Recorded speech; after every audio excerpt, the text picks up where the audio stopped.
Hi, hello, and welcome to Cinema Express. Today we have with us film editor Sreekar Prasad.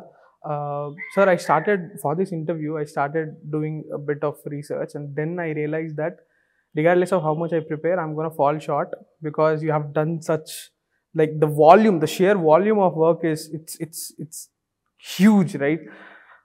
So I'm gonna begin on a slightly personal note, if you allow me. You are the editor of the very first film I watched in a theater, Oh, Annaya. oh, Yeah. And as a kid growing up, my name is Venkat Srikar. So I've already told you this on yeah. phone. As a kid, as a movie loving kid, I never had anyone named Srikar to look up in the films. So when I went to watch Okkadu for the very first time and your name showed up on it, editor Srikar Prasad, I felt quite represented. So that's, I've been, basically I got,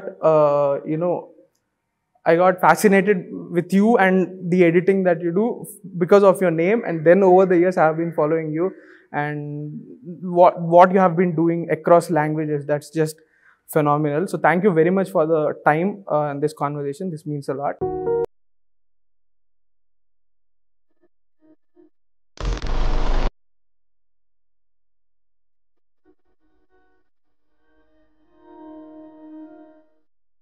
Before we get into your filmography and the craft of film editing, let's discuss the elephant in the room, that is RRR. Okay. 2022 has been about RRR. India, like RRR actually put Indian cinema on the map, right? I'm going to ask you, you have worked in 600 plus films, like many languages. This is the first time something from India has gone globally, right? So, and as someone who has worked on these many films, you must be having a pretty good judgment of whether it will work or not. There might be surprises, there might be outliers, but you can predict the success of a film to an extent, like say 80 to 90%. Why do you think RRR made the waves the way it did in the West?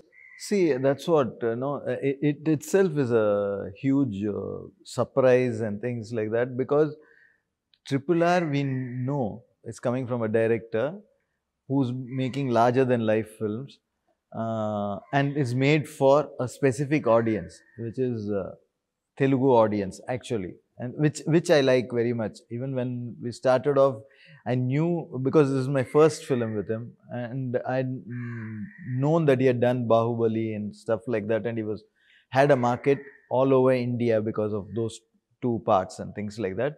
But he was very clear that, even in our initial conversations when I wanted to just gauge what is he trying to make. Although he had an actor from Hindi and things like that, which was a little more of a marketing thing, but I knew from the soul that it was going to be a purely Telugu film, which I was very happy, because I totally believe that it's the only way to actually make, because many films, they call themselves pan-India films. They should be actually be called pan-India release, and not pan-India films, because they don't really have the culture or the ambience to cater to everybody. Whoever's coming in the north and watching this film, they're looking it as a South Indian film, but they're liking the film. That is how it has been happening. So when he was very sure that he's making it for his audience, I was very happy, So then we knew, of course, it's going to release in Hindi, and then we knew it's going to release in all the other languages, and Tamil and Telugu, Tamil and Kannada and all that stuff. And so we were expecting that it would do well. And there was no inclination ever that this sort of big sized and commercial big film would do very well abroad, because all over the years, if you heard, there have been instances of some films from here reaching, but not in the regular market, but probably in the Indian pockets, or the niche or the festivals and stuff like that. But they have been of a different type of films which have reached, where you're talking about Indian culture and things like that. So when this film released and it started getting the appreciation the way it got, it was a really eye-opener, because you had believed before, to a certain extent, that the song and dance routine were actually a big stumbling block towards portraying our films abroad. Because that is what is the feedback always we used to get. If you send it to a festival where probably they were very niche and things like that, they would all look down upon your film if you had suddenly branching out into song. But then US, when it released everywhere and people started seeing and then started enjoying the song, it was a big eye opener, I think. And so I knew that this film was made at a very good standard, which is what I was very happy to have worked in it, because I think aesthetically and content and the way it was presented, it was done very well, I must say, compared to all his previous films too. Absolutely. Somewhere the technical qualities of the film and the CG, everything. So I'm so glad that it reached, because we always keeps watching Marvel films and all that, getting excited about something. And it's so nice to see that the same reciprocation has happened from the West too. Yeah, absolutely. So since you spoke about this is obviously your first film with Mr. S.S. Rajamouli, and filmmakers and editors, they share a kind of chemistry, like you worked with Mr. Maniratnam for a couple of decades now, and Mr. Rajamouli has been working with Kotagiri Venkateshwara for ever since he began his journey as a filmmaker. So how was that process like for you to understand the filmmaker, his working pattern? Was that a new, you worked with many filmmakers, but to get into a filmmaker style who already has a fixed set, like Rajamouli often says that he edits his scenes according to music. So stuff like that, how was that tuning yourself to? What happened was, I just got a call from him, and I went and met him and things like that, and he said, this is what, and he said, I want to try out different things, and I want to start from the script. I heard that you work from the script, so I thought I'll bounce the script off you and get some feedback on it. That's how our meeting started, because I have been continuously working with all my filmmakers from the script stage itself. Right. Not only just started on the editing table, no. So which gives me the feeling of being owning up the project, and then knowing every nuance which they want to get into the film. So it's fully aware of this is what the film is going to be. So when because the director is fully into it, because for 6 months, 9 months he's been writing something. So I'm coming as an objective entrance. So I'm trying to tell him that probably he's got so seeped in it, maybe this is not working or this will work. That is how the director and we work from the script stage. So same way I started with him. It was a different, I knew him from the industry, from when he was his first films and things like that, but at a very cordial level and professional, and not like working together and things like that. But here, when you started working, I started seeing how he actually works and how some things were a revelation, because I know that he's going to exaggerate moments and he's going to go big for it and things like that. So suddenly looking at the script, you feel, oh, this may be a little too much maybe, but let's see how it goes. And then when we started working, I understood where he was coming for more.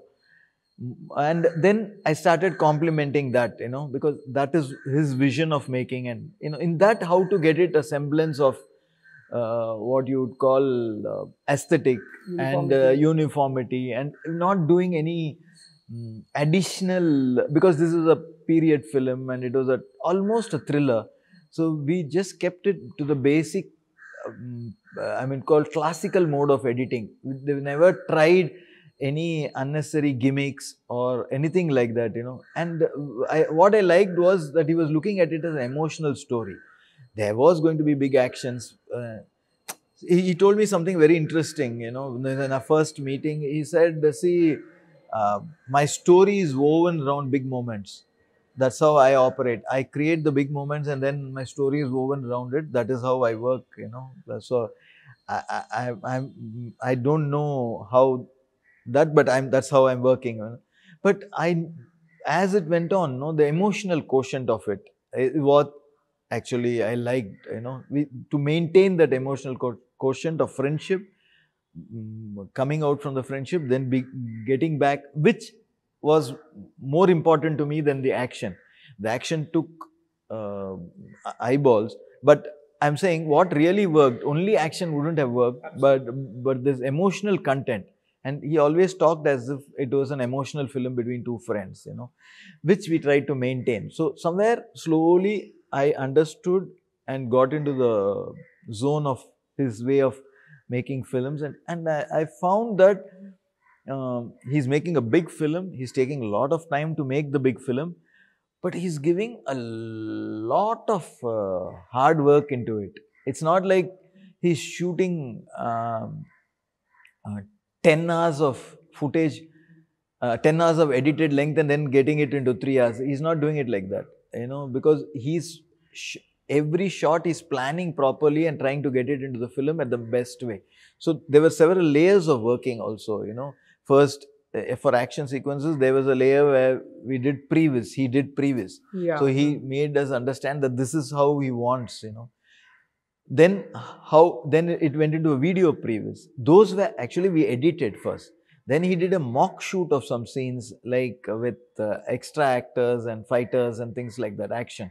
We actually edited that to see how it is with these footages and created a sequence. And then actual shoot happened, you know. That much of hard work was put into every big moment in the film.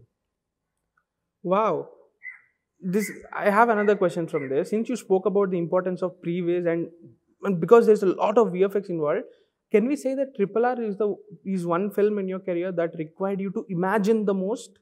Yeah, of course. You know, I mean, any CG film would do the same. But here, it was done with such planning and passion that it was easily achievable to this extent. You know, you can imagine, but how to get to it is another great job, because it depends on so many people. You need a VFX supervisor, you need a VFX team, you need the budget, you need a producer to support the director. All these things have to fall into place.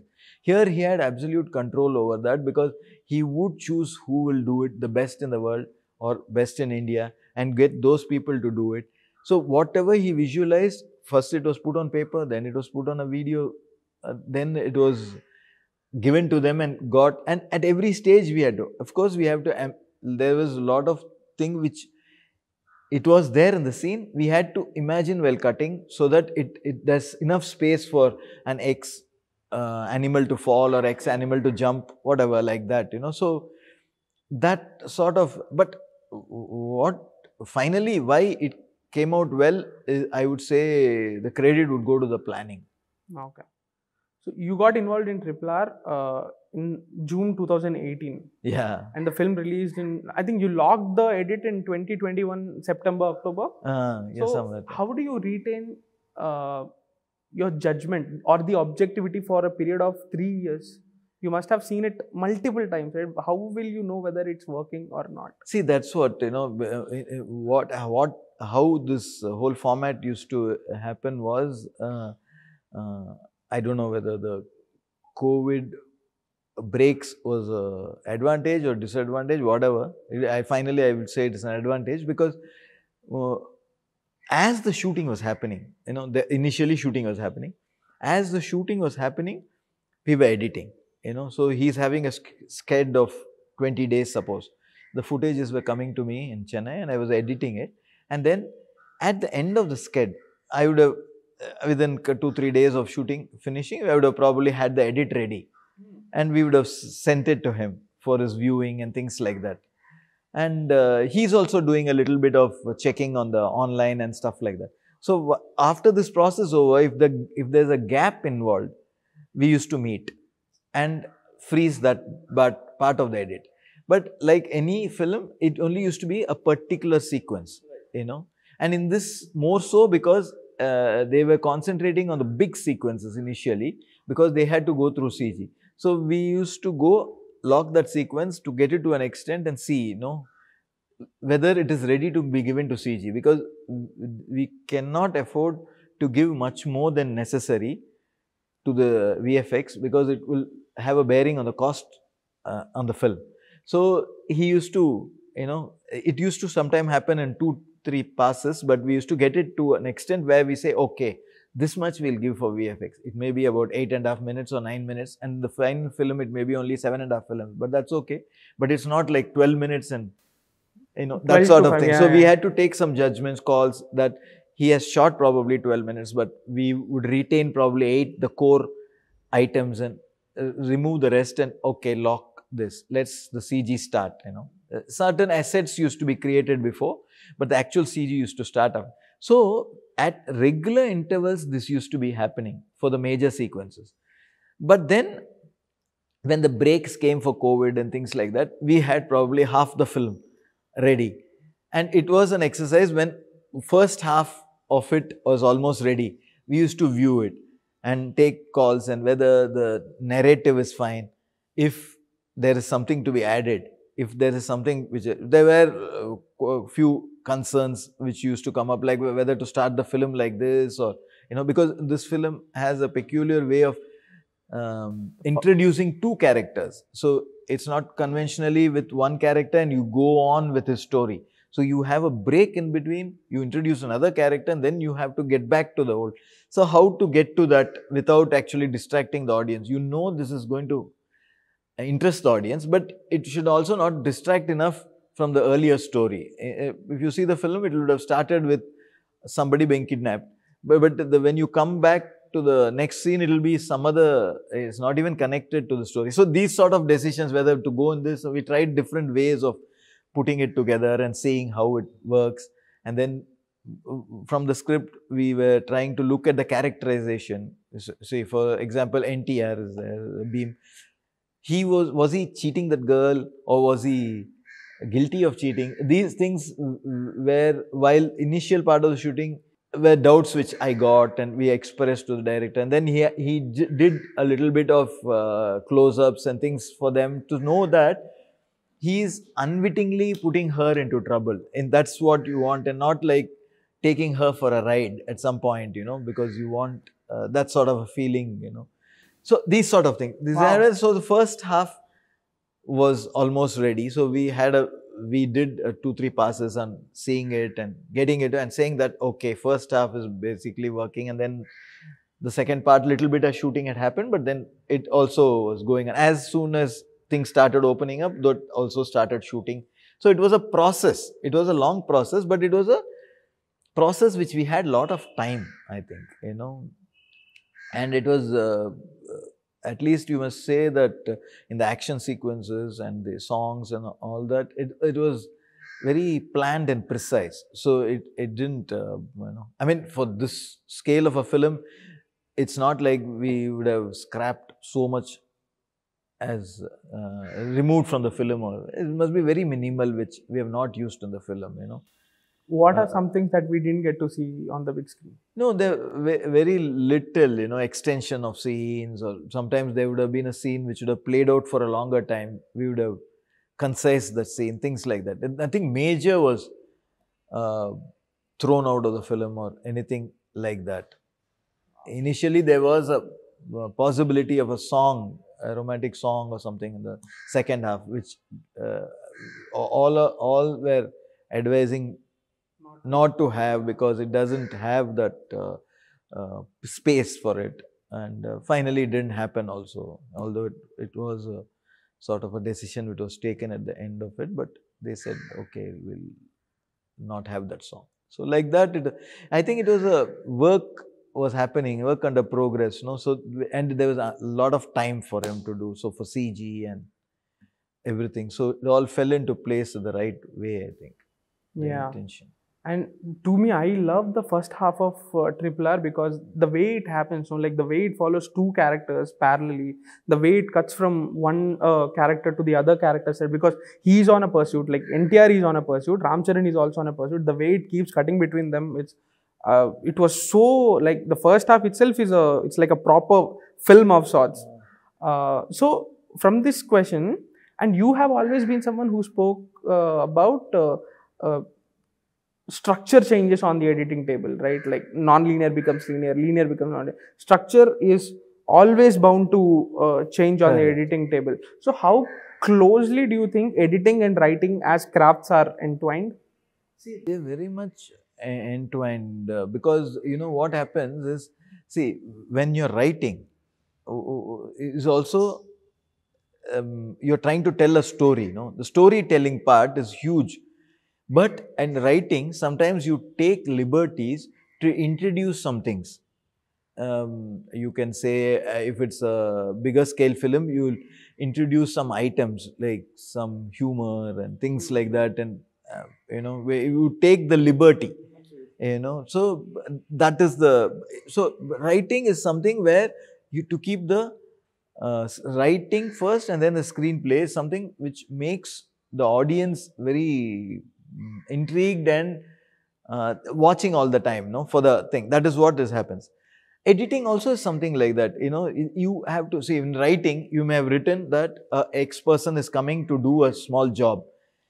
The time it takes, to do that job. On a paper, it would have been one line and it would, yeah, he came and took that paper and went. But physically, when it is executed, it may take much more time. So this is where the editor is supposed to judge whether this much time is required for this break in between. This was an information which has to be given, and whether it requires that much time. Also, what happens while writing, like anybody, any creator will be insecure about a lot of things. A director is insecure, an editor is insecure, a writer is insecure.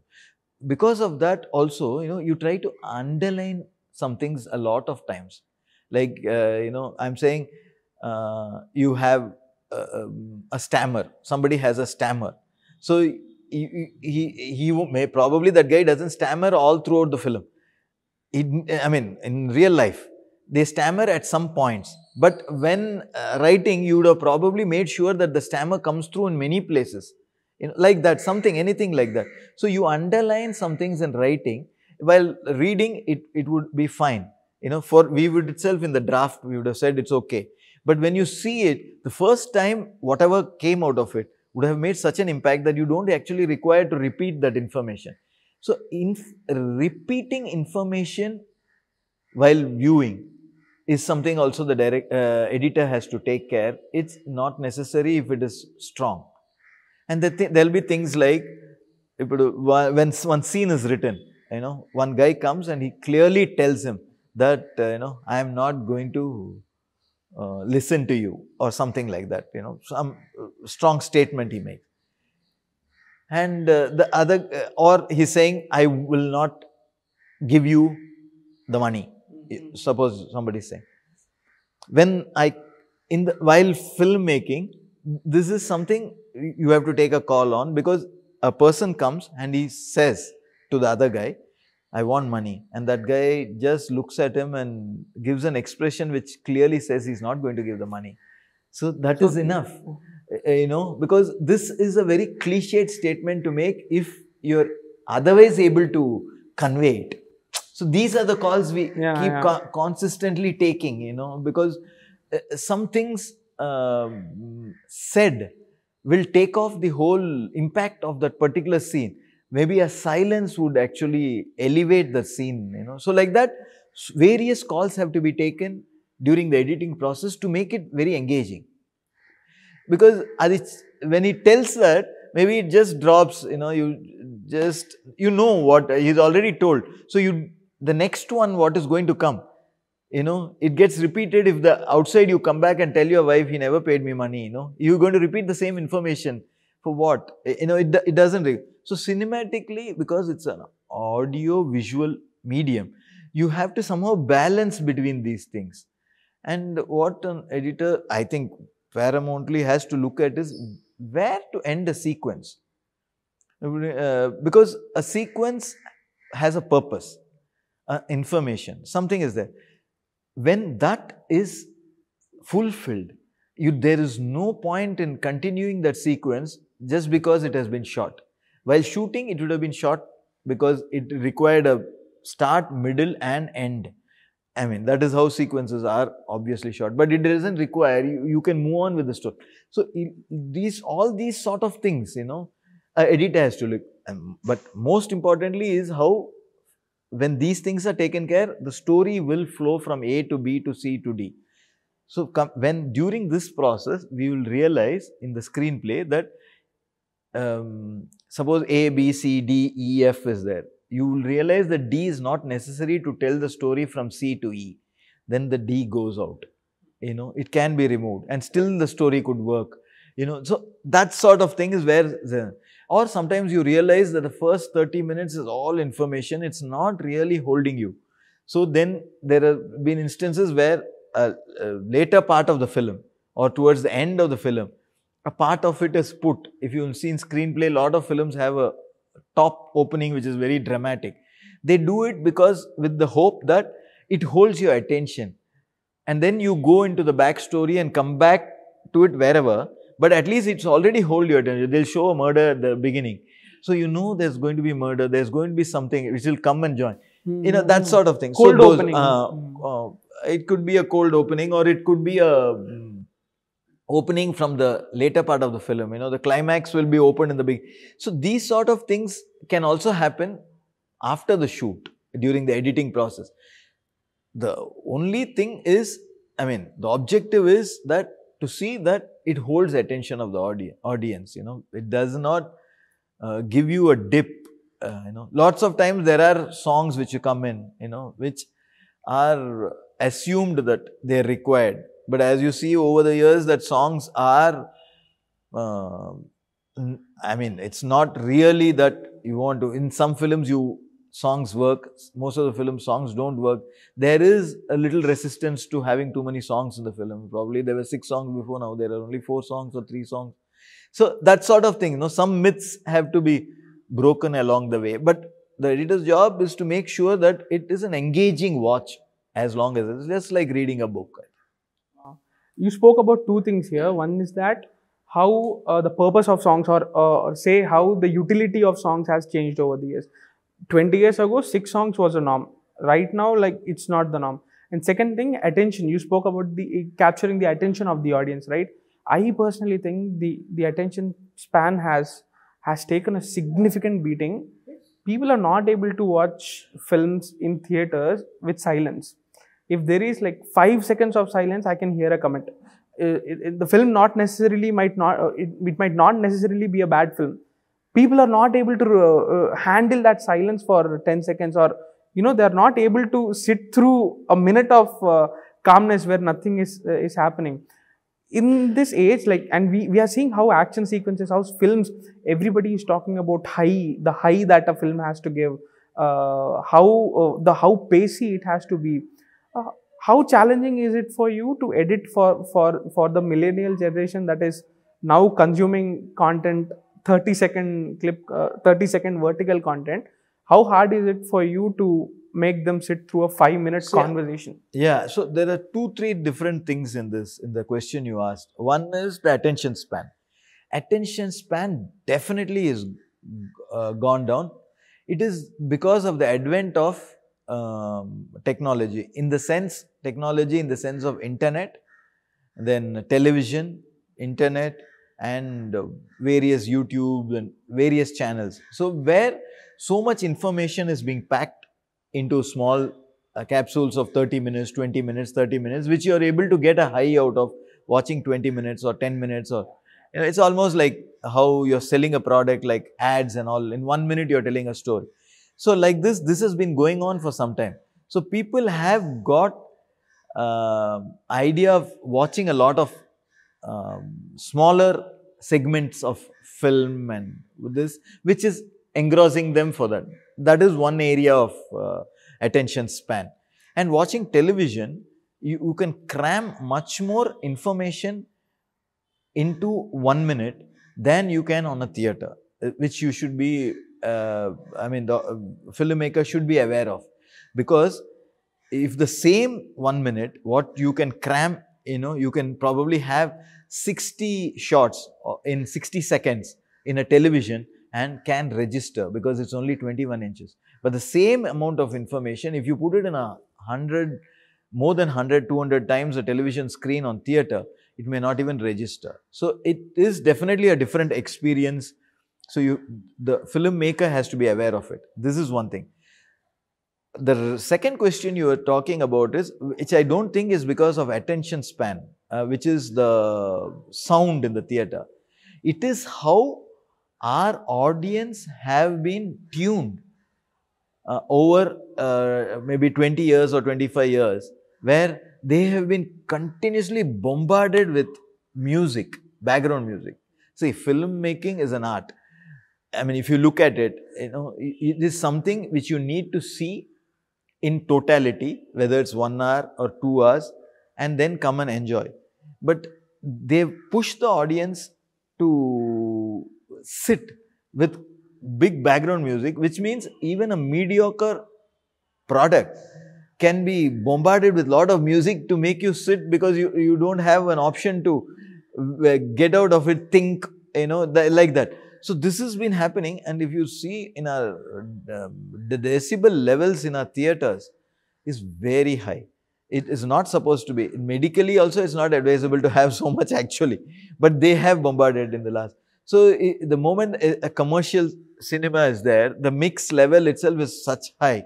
So what is there in the day? They are thinking that people are not going to be receptive to it. But what the filmmaker doesn't understand is that if the scene does hold, and if an emotional moment holds, and silence also it will hold in, but now we've gotten people used to this. So it's becoming very difficult to get people. So if anybody has a silence, we are very worried. That lot of directors, or we also, some places we want silences. But we are very afraid what it will do in the theatre, because people have been bombarded with so much sound. If you're sitting in the theatre, it's continuous sound.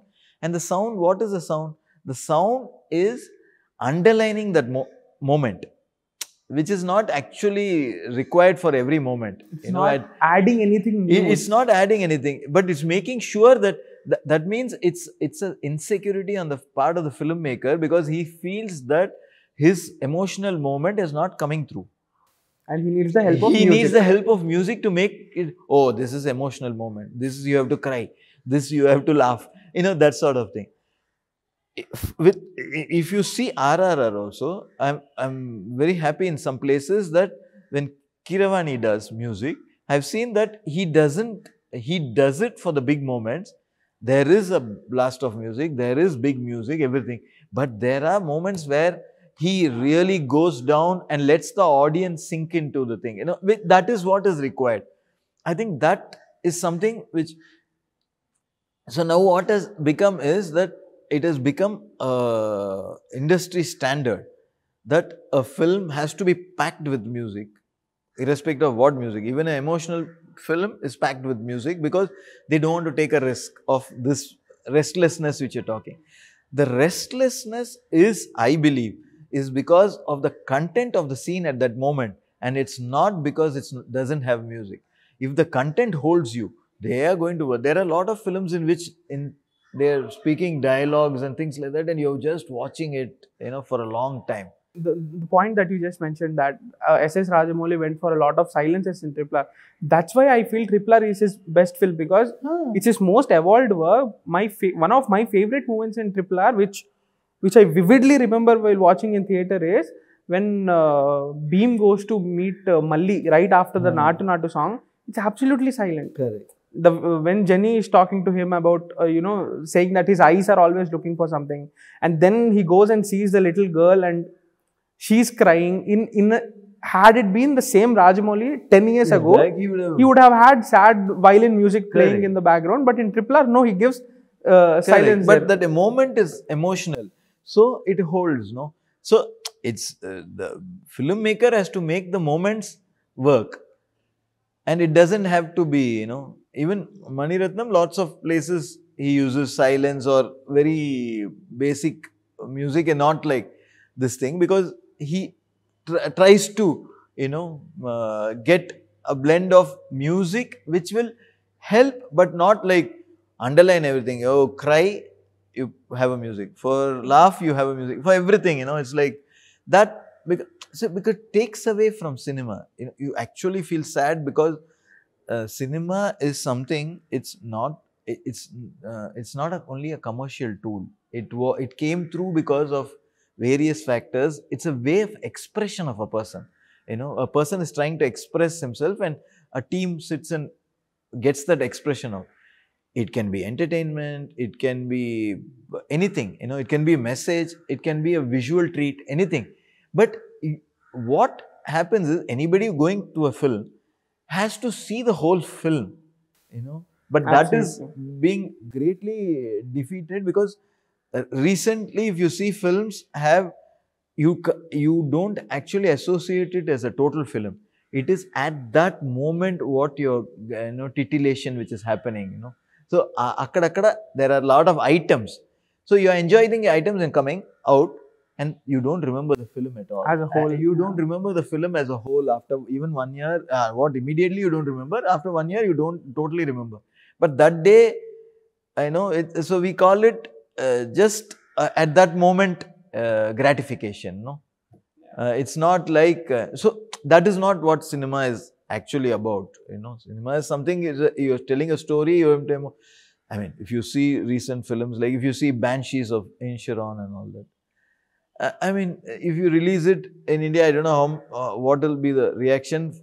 It will maybe a very targeted this thing, but the experience you get out of it is so unique that you see the whole film and come out of it with a you remember it for a long time because it's something has moved in you, like that. That is emotional what is important. I hope people do make. Don't fall into. Definitely, there is a problem in timing. Unless it has got a big canvas.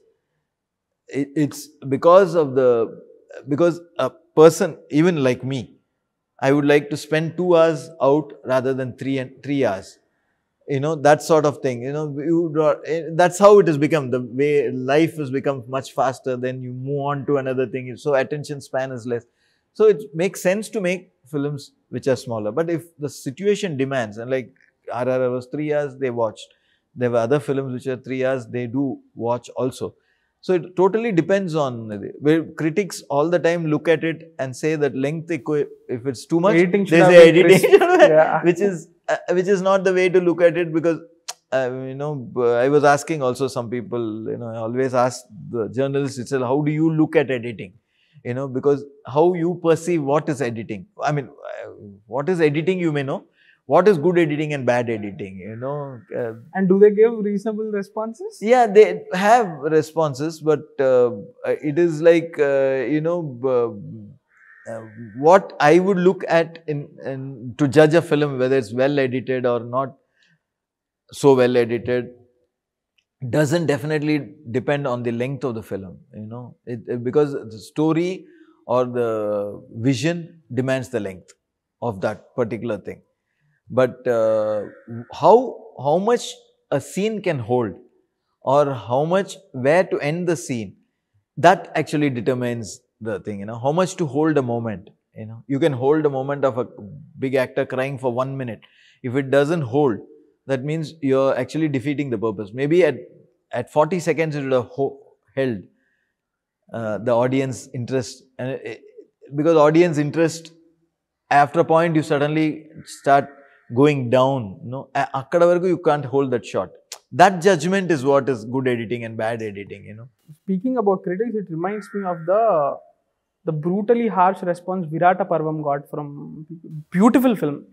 Beautiful film. You need that time to, it's a journey of a character from point A to point B and all that she goes through.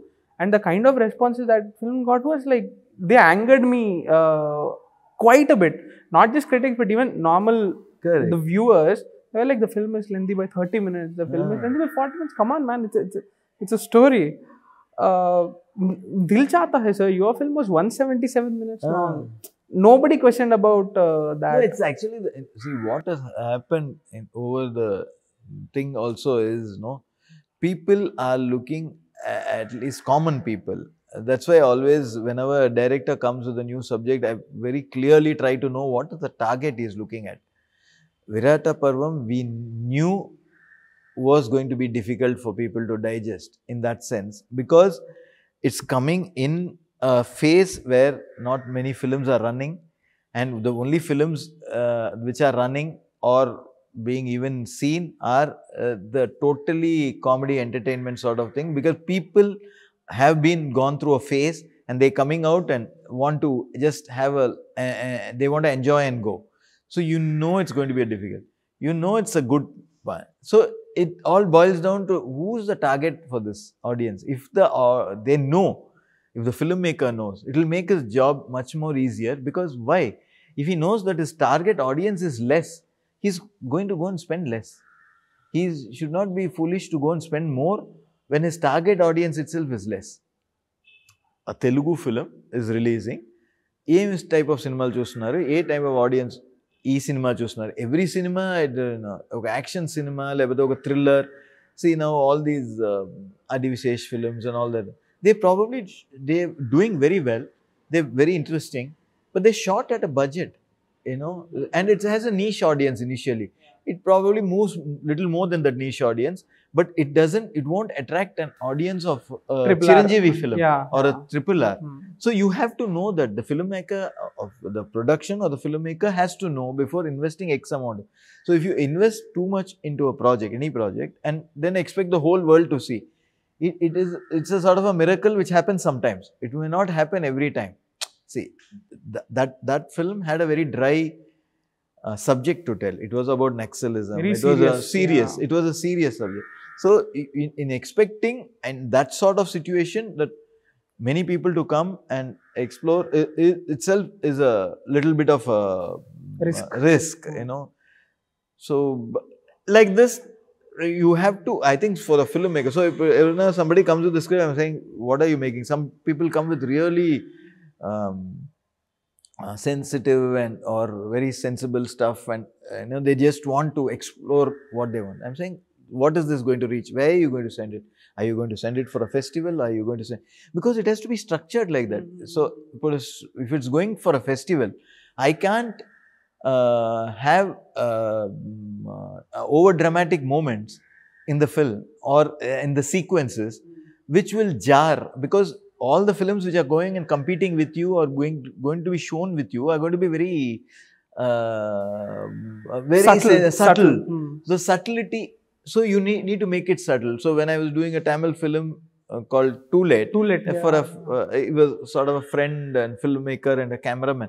So when he came with the subject, I said, okay, what are you making? He was very clear, he was trying to send it to festival. So I said, let's get the drama out. Inherently, some drama is there in Tamil or some regional languages in which comes out. So even that you control to a certain extent, and you very understatedly you tell that thing. That is good for that, and it did well at the festival. And theatrically also it did well for a film of its scale and its size. Yeah, so somewhere there, we tried, we never had any background music for the film, which was a decision we made right at the start when the project started. It didn't require, it was a slice of life. It was a point which many will identify, because getting a house in Chennai is not an easy joke, especially from the media industry, which I itself encountered in my younger days. Or even getting bank loans and things, media is totally, even now if you see media, film, especially, we call ourselves media sometimes to escape that, but if you say you're from film world, you will not probably get a lot of things which a government employee would get, or things like that in terms of loans, and they will think twice because it's in a bit of a... You're dropping truth bombs, sir. No, it is true. So when such a film is made, it has to be made, it has to be felt, it has to be, but we have to know whom are you reaching it, you can't. Some people actually try to mix both and get it, neither reaches here nor there, because there they find it little too much, not subtle, it's too dramatic, and that's not what they're used to. Here they find it dry, and so I think you have to somewhere. Since you spoke about ToLet and something that you said about one moment capturing a whole lot of drama in one moment, there is a beautiful moment in ToLet when the couple is looking for houses. They see a house and they look through the window and they see an old couple. It's just a 5 to 6 second shot. That shot just broke my heart.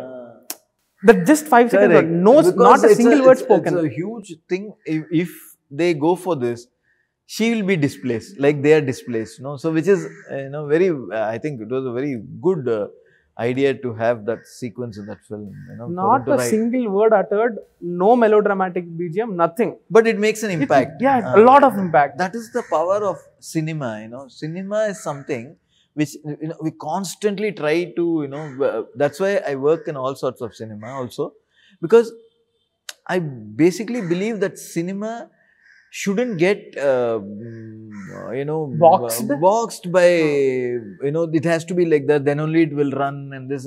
Because by doing that, you're even corrupting the mind of the audience, you know. The audience may be prepared to see something which is, you know, like a ToLet. But you wouldn't want, you go on feeding him X, Y, Z, same things again and again because you think that is what will work, you know. So, this conditioning of audience is not what cinema is about. Cinema is about exploring and letting the audience decide for himself what he wants. No, but you at least now are at a position where you can guide the younger filmmakers, right? Maybe not with the senior filmmakers, or maybe not 20 years ago when you were not, now you are a senior. When younger filmmakers come to you, they look up to you, right? Now you can guide the upcoming younger filmmakers, right? Maybe this is not right. Yeah, so do you find working with younger filmmakers more liberating and probably say, I'm not sure whether it's the right word, but more authoritative? See, here there's no authority like that, you know, because it's working towards a goal. So it has to be a teamwork. If I'm working with a youngster, I'm excited with something which he's saying. So that excitement is what excitement and what he's trying to tell is what I'm learning at my age. You know, so that I take as a positive. So there is no way of controlling his thing. It's just showing him the way to make it, you know, to make it in the best possible way. And with experience, trying to say that cinema is not about, see, cinema is, they make it very easily also, you know, a lot of people in Telugu or in Tamil or old, you know, it used to be the making, I'm saying, it can be very easy. It can be made very easy. In the sense that one wide shot, one close shot, and then mid shot, and then over the shoulders, and the scene ends. So whatever is, because unfortunately, Indian cinema is at least 75% of it is verbose. Because everything is conveyed through dialogue. Not visual. What is the difference between that and theatre then? You know, theatre is also that, because you cannot have angles and stuff like that. Or radio for that matter. If I can listen to a film and if I can understand, what are a lot of films actually you can understand by listening to it, you know. You can understand the whole flow. So it's become verbose. So the first thing is how much of verbosity can be taken off and make it more cinema active, you know, visual active. This is what I try to tell the filmmakers who want to experiment or come first. So how we evolve that, you know. So it becomes a cinematic experience with whatever you want to tell. All the things you want to tell, all the things you want to convey, you may even have messages. You may want to educate people. Everything, it's a free form, no? You can make anything you want. But how cinematically to do to make impact? That is what we guide them, basically. Since you spoke about the younger generation, I find it very interesting that you have edited Vishal Bharadwaj's film. Now you have edited his son Ashman Bharadwaj's film as well. Yeah. What is it that thrills you about the younger generation? See, is it the ideas? He's coming with a lot of enthusiasm, no? Young perspective. He's trying to tell, when he's trying to tell something, you know, you get excited because it's not about doing the same thing again. You know, whenever newcomer, that's why anybody who wants, comes and asks, you know, 90% of the time, if it's possible, I meet even if I'm not editing his film, I would meet the young filmmaker because he comes with a lot of hope. He's something I would look forward to. I don't know what is his capacity, but he's coming with so much enthusiasm, and probably he may be a promising guy for the film industry. You have to look at the larger picture, no? It's not about few people making money and things like that. He's coming. So whenever it's possible, I listen to them, listen to the whole subject, whatever my views I tell. If it's not possible for me to edit because of X, Y factors like time, or if it's clashing with something, I would explain to him. But I will not let him, I would try not to let him down with the feeling that, you know, that there is nobody to listen, because they come with, there are so many, at least there are, in the last 1 year, there must be 10 people who have come and told me stories, which are not even being made. But they came with the hope that you go and tell them, you get some feedback, and maybe, can I use your name to pitch it to somebody, or something like that happens, you know. So, and you also believe in that subject. If you believe, then I said, yeah, definitely use, if it happens, we'll definitely do something about it. So, it's a sort of an encouraging the film fraternity also. And ultimately what you want, the cinematic experience to remain pure. See, it's very sad to say this, but I don't know why I'm saying this, because I don't know whether, but it's very sad that the cinematic parallel cinema is almost dying in India. You know, it's only one, it's the commercial cinema. It's perfectly right to make commercial and good commercial films. You want people to enjoy, all that is okay. But there was also parallelly, people were trying to make something as an experience, make a good film to show. It may have less audience, but there were a little audience. They were trying Talvar to. did very well in theatres. Yeah. But nowadays, it's very difficult to make, because it's very specific to what sells. So, and since you have been someone who has worked in both the north and the south, what is the difference that you have been observing of late? Why do you think we obviously are doing better than Bollywood right now, right? Why do you think the stories there are not working? Like your film last year, Sher Shah, it was among the well-received films last year, but not many have been not well-received by the critics, neither the audience, right? So what do you think is happening? I think there is a background reason for that. I think what has happened is Hindi films were catering to the whole north belt, and that is whatever they were making is only the one which they were seeing, Hindi. So, among that, they used to go and regularly see, even if it was repeated and things like that. There's nothing to compare with. But if you see, in the last 15-20 years, lot of films have been bought for YouTube. If you go to the YouTube channel and see, lot of people are seeing free films of Telugu, Kannada and Tamil. And if you, it's very surprising, some films have got some 6 crores, millions, 20 crores, 10 crores, 100 million, 60 million and all views. This has not happened overnight. It has been going on for the past 10-15 years. So I was also surprised when I was working about 5-6 years back. Then they said, one of the producers, I was working in one film which I don't want to name, he said, you have to keep the fights, don't remove. I said, no, this film doesn't it's a South Indian film. South Indian film, Telugu film. So we removed all the fights because it didn't demand. It was a romantic film, and the film was also successful. But we had to add back the fights and to sell it to a Hindi market, because they insisted that South Indian film have to have action and this and that. So I've seen that there's a lot of at stake for the producer. He's getting a few crore of rupees for that YouTube version. Idi is going on for some time. This has happened, and it is almost at a good point. And then came the COVID, and then these opened out. The OTT channels really opened out for everybody, and all the dubbed films, Malayalam films, everything was seen by a lot of people. When all these happened, there was a perceptible shift for preference for audience to see different type of cinema. While Hindi cinema for the last few years were making very similar films. If you see, they were concentrating, because some biopics ran, they started making a lot of biopics. And they were centric, if I may say so, was towards the multiplex. Because single screen was not really there, except for these big starrer films. Everything was. But when so much competition came and the variety came, and these sort of films like Pushpa and all that opened out there is huge competition.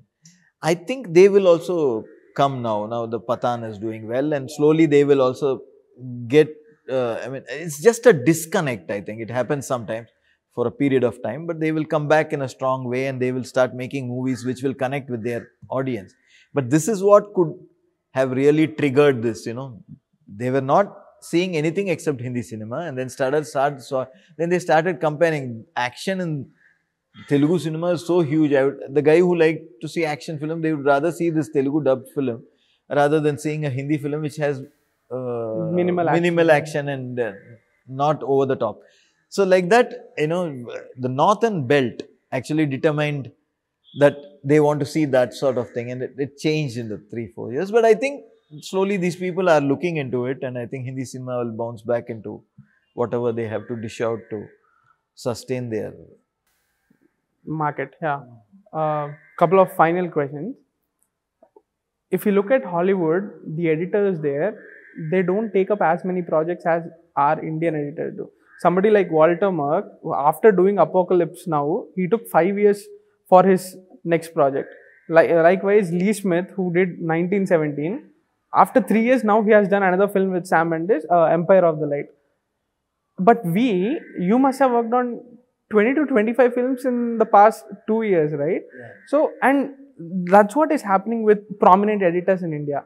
Don't you think that affects an editor both creatively and physically also? See, the thing is that, this is like, what you would call, sort of a energetic thing, it all depends on your energy. Here, why people take more work, the basic reason was the amount of money that is paid to an editor, which is probably 0.01% of actor. It may be, or it may be 0.05% of a director sometimes. So he obviously is forced to take more work, an editor, to make a decent money or living out in a year. This is one thing. The another thing is that the excitement level of an editor can also be a big part. The excitement level at that point, or the health and his mental outlook. You get excited by new things and new stories. And for me, it is that. I get very excited when something new comes up and I would like to work on it. The story idea. Some are traveling with the past, past directors and things, because you have a relationship and you enjoy working together, so over a few years you keep working with them, because they may be suddenly up and they may be down. So when they're down, you want to bounce back. So he wants to bounce back. I also want to support him to bounce back. So this sort of relationships happen sometimes. So that is the continuity, which are by default it happens, and you're still enjoying it. So there's no point in getting out of that. But the other things is how many opportunities you get in that, what interests you or excites you. And as long as I think I'm excited by something, I thought I will be doing it. But once I start not enjoying the whole process, maybe I will back off. That is what will happen to me, I think. Okay. Now I'm going to take you down a walk down the memory lane. Okkadu is one of my favorite films. I think, and many people credit it with changing or influencing the grammar of Telugu commercial cinema. And a friend of mine named Praneeth Hanumantu, he's a huge fan of yours. He's an editor. He pointed out something in that iconic Kondareddy Buruju scene where Mahesh Babu hits Prakash Raj for the very first time. I'll show you that 1 minute clip and I want you to break it down. No background music, just ambience.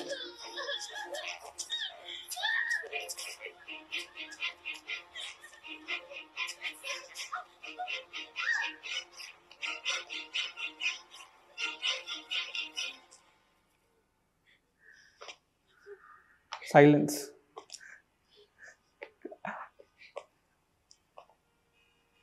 The build up.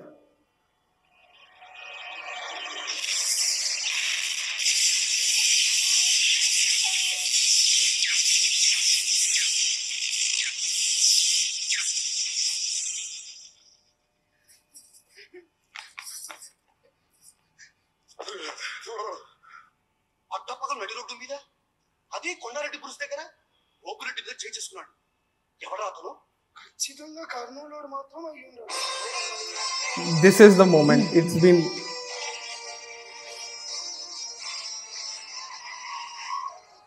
Yeah. We we had a lot of debate on the opening of the film. Okay. You know, initially the film was starting from this moment only. Oh. And then the whole film goes back in time.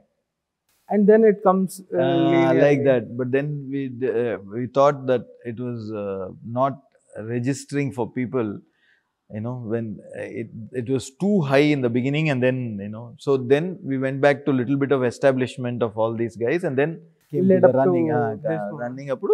This guy comes. You know that he's going for kabaddi and all that stuff. Otherwise, it would have been already, this scene would have been almost the first scene of the, and you go back in time with that. Anyway.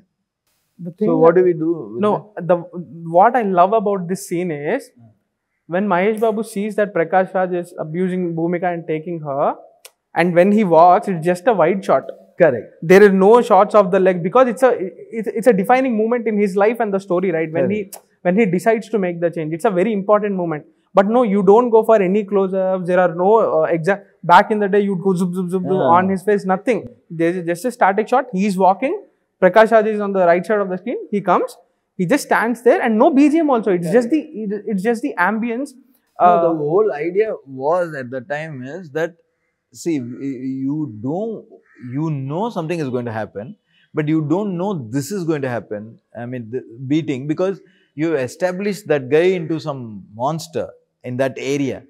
So the idea was to push that, you know, that's why those people reaction and all that, so that you know that in the middle of the street, you know, and his hometown, that was the idea. In his hometown, in the middle of whatever that iconic that place, one guy comes and beats him. But before he beats him, we just wanted to stretch that moment so that you don't feel at the beginning that he's going to beat him, but he's going to come and ask him something, you know. But he just does the opposite and just beats him. So the beating, if he had come and immediately beaten him, no, it wouldn't have made such an impact as simply. It would have been just an act.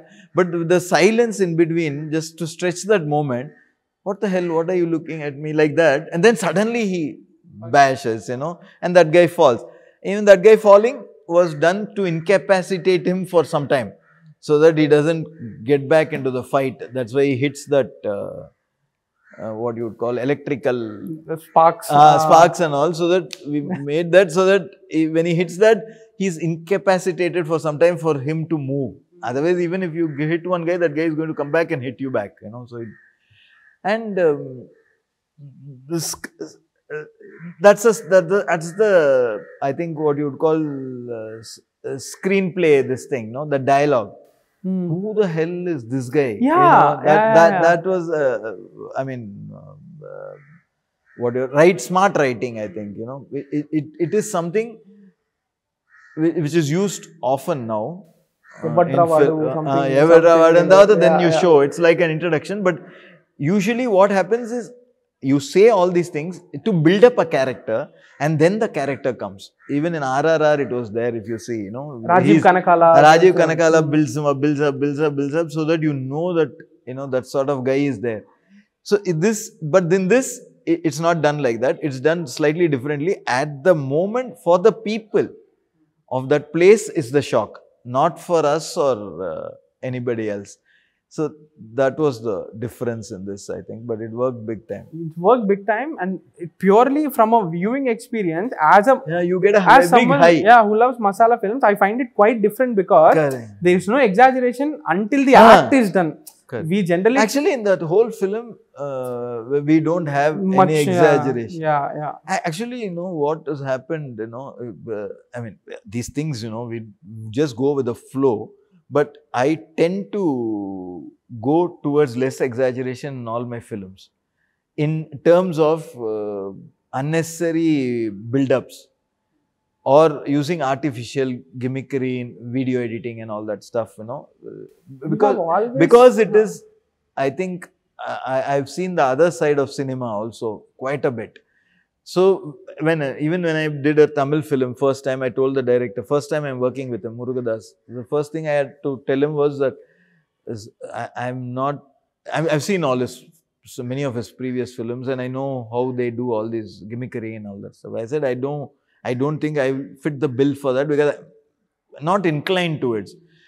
Because I worked in old film like Okkadu, or I worked with even with Nagarjuna or whatever. We have not, I mean, Chiranjeevi, we have not done that. We have built up, we have exaggerated with slow motion and things, but not like the zook zook, those sort of things to artificially, because you have a larger than life character there. I believe that they have to command that thing then, rather than doing some artificial thing to boost them up. If it's a new hero itself, at least it can be tried.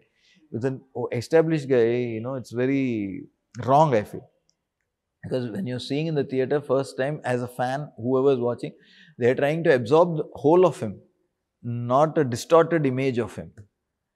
So this was always in my mind when and I told Murudas also, I don't know whether I'll fit. And when we're doing Tupaki, you know, he said, no, I want to change. That's why I came this side. I want you to look at it like how it will be, you know. So if you see the whole film, there are build-up, there are slow motion shots, everything is there, but they'll be at a proportion where it won't make you cringe, you know, or feel that it's an excessive, you know. It like goes on and on sometimes, you know. You feel tired of it. That sort of. So luckily, I think my working on different genres and different type of cinema has actually helped me sort of look into this in that what you would call sensible way, you know. Otherwise, normally they would expect it to have so much of. I'm going to list out a couple of your films, and you tell me what's the fondest memory of the film that you have. This might not be the most significant film that you have done craft-wise, but these are my personal favorites, and I want to know about them. Nuvvu Nachav. Yeah. That's the Venkatesh film. Table. See, I think, you know, it was a breeze, that film. The way it was, it happened, you know. I mean, it was just like one period of time where they thought about this and they wrote, and he was in full flow, I think, in writing, and they were in good tandem. The writer Trivikram and the Vijay Bhaskar director, they were in tandem, and it was a very simple film. And after, even while editing, we knew that it was working big time, you know. We were little worried about the sort of length it came up to. It was 3 hours nearly, or slightly more, whatever. And there was a little bit of sentiment at the end with, I think if it's... my least favorite bits in the film. We tried to get rid of them in the sense that, Oddu, why take a risk? It's already very lengthy, everything is working and it's full of fun. And it's one of those dialogue oriented films where he was fresh and he had just come, and Trivikram. So that it's a new pattern of writing those tongue twisters or whatever you call them, you know, the smart lines. So it was working big time and things like that. That sort of fun, that sort of comedy. Because before that was more slapstick. So this was like talking and saying those lines, wisecracks, you know, that sort of writing. So we knew it was fresh in that approach, and somewhere it was working. It was a lot of places, it had cliches in the construction and stuff like that, but you know, it was working. We were just worried about this, but the producer insisted, no, I want the whole thing because I believe in, like that. Savanthi Ravi Kishore was very confident of it. So then we went ahead and it was like, even now I hear it's the most popular film on television. Every time it comes, everybody is watching it. Everybody is watching. It's because it's pure, clean entertainment, you know. Firaaq. See, Firaaq is a very difficult subject to tell, you know, because, when she's a very sensitive person, the director. So she when the script was discussed itself, she said she's not going to, obviously she's telling what is happening, but she's not going to make it sensational. She's going to be very sensitive, Humane. humane to the thing. But she had come with about 5 stories, and they are not connected. So the only connection is the period it which happened, and that happened outside. We are not even showing that. So that is how the came, and the script was done, and she was able to do all these. And these 5 had to come in tandem, one after another, one after another. So the most difficult part of editing such films is that the proportion in which each sequence travels has to be somewhere mentally equal, not maybe physically equal, but mentally as an audience it should be equal. The mood you mean? No, the length even. Oh, the okay, amount of okay, emotion you're giving. Because suddenly one sequence you can't show for 10 minutes and then expect them to follow the other 4, which are only 2 minutes. You had similar problem with Kamine also, right? Yeah. So when this problem came up, we had to restructure and make it like that. The major restructure was, of course, Nawaz's death. It was actually coming much middle of the film, actually, the way she had written it. And that's the way it was edited. But I was always pushing, being in this industry for a long time and reading books and always looking for some climatic moment, which is what impacts you at the end to come out of the theatre. I was pushing for that sequence to come. So initially there was some resistance from the director saying that no, that is not required for this film and all that. But then finally, when it was put there, we pushed the whole his portion slightly towards the end of the film, so that because all the repercussions of what is happening around, because of that, the death happened. When it comes, it just the inflame. So when that came and she was happy, so I was very happy with that sort of interaction we had in that film. It was very intense, but it was good. Talvar again, it was I think it was great screenplay writing. I think it's a playground for editors, right? Yeah. The way it moves back and forth. Correct. Yeah. So it had that this thing, and the best part of it is that they could visualize or write this. Vishal Bhardwaj was best, I think, in writing it. It underwent a lot of treatment as it went along, in the sense that the climactic moment was not this when he wrote the first draft. It was something else. Then it went what happened after that with Irfan and all that stuff, and how the guys escaped. But then they realized that that is not the thing about this film. It is about the futility of what happened and what could not happen.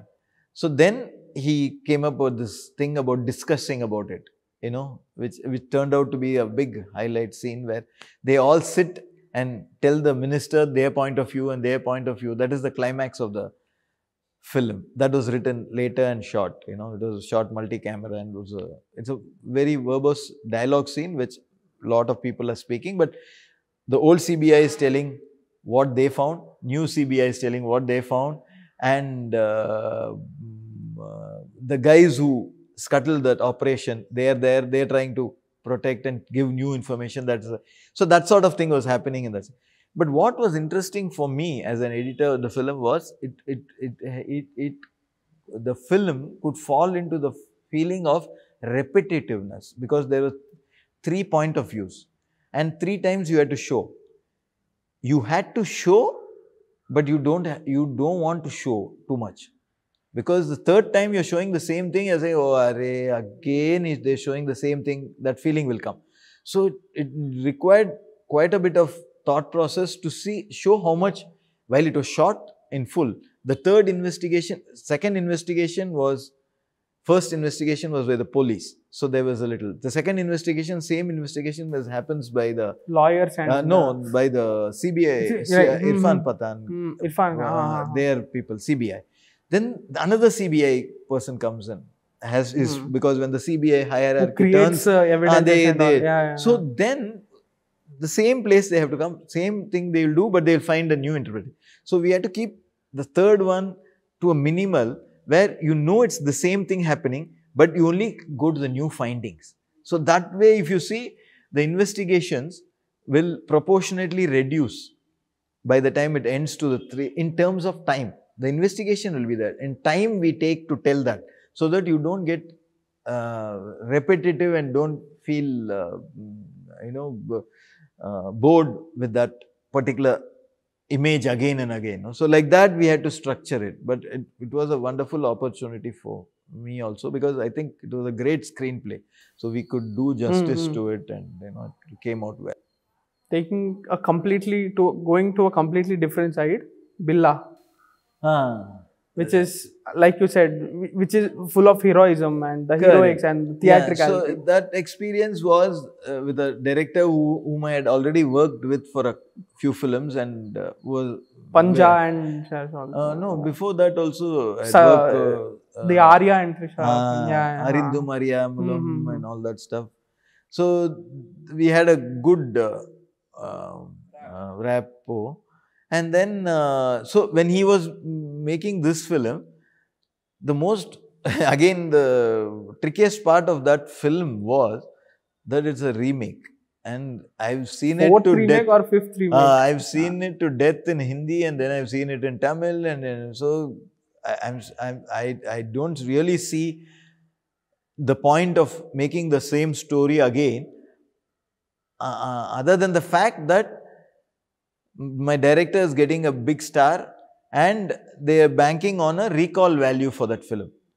So, okay, we got into it. But then, luckily, what happened on the way was that it was decided to shoot in Malaysia and all that. And then the style was the one he banked on, the director. And we helped him in getting that style, and the style to be portrayed on screen. If you see, the first half of the film is full of style.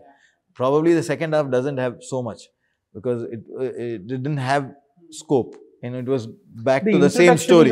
But all the introductions and the action, and how which were very scene to death scenes already in many times, and in their films and other films. But the way he portrayed it, it really worked, and it took. And also, I think what happened is I managed to keep that film under a very small length. If I'm not, it's a 215 something like that, I think, which was a great thing, because always that feeling was there that you've seen this, you know what is going to happen, still you have to be engaged and you have to get through it, that sort of thing, because all the scenes are the same scenes which are going to come, which you have seen in the Rajinikanth film, or you've seen in an Amitabh Bachchan film, which is the same name. So it is that short length and the style, which we managed to get it and exaggerate him and show him like a proper star, demigod sort of thing. It really worked, and he looked good also. Finally, Sivaranjaniyum and Sila Pengalum. See, Sivaranjaniyum, Pengalum, when I heard Vasant, I worked with him quite some time back on a film called Rhythm. So, but this time when I was working with, he wanted, because he was doing it for a targeted audience, and he wanted me to address it, and then I read, and I was I liked the 3 short stories. This is actually 3 short stories written by different people. He's taken it and adapted them, and there was a sense of women empowerment and all that, which is expected for this sort of films. That didn't really impress me so much.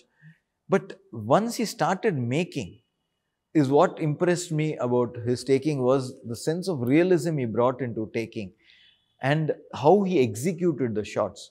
They were all choreographed shots, which is very important for a director today, I think. I was talking some time back about how easily they're shooting, wide shot, close shot. Here it was not like that at all, which Mani Ratnam follows to a great extent. He choreographed his shots. The shot will start from an X point and end at a Y point, and then it will connect to another shot and go to another point. So there will be a movement. There will be a lot of synergy between the actors and the camera. So it won't be a fixed frame where everything happens. So that sort of one mode Vasant had brought to it, which actually heightened the realism of that particular film. So there were long takes, there were some places, many shots, but everything was orchestrated to look very natural. It was like walking into the house, seeing something and going through the process. Which could associate, you could easily associate it with yourself, you know, that I think was the beauty of that thing, you know, the way he made the film, you know, and we could get it to the 3 films. And then, as usual, towards the end, we thought that maybe we have to connect it some way, you know, because it's 3 unconnected stories. Then we use these sea waves in between, if you see, you know, where at every story end, there is this sea wave and an image, and we put the next title and then go on to the story, so that there is a sort of a connect, you know, there's a turbulence and connect to the whole thing like that. Wow, wow. My final question, sir. 600 plus films, 36 plus years. Do you still face challenges in editing? Of course, every film is a challenge because you don't know what you're getting into. You know what you're getting into in the subject. No, but you must have solved something similar in your career, right? No, it's not really like that, because every problem is a unique. Every director is uniquely different. It's like I think DNA, and that will be different because his thought process will be different. There may be some things he will copy, or he will repeat himself. Some directors repeat themselves sometimes because it's ingrained in them that, you know, they would want to make similar scenes in different films, and it will show through. But if you analyze it, but every time they come up with it is something, and the challenge will be different, the situation will be different, the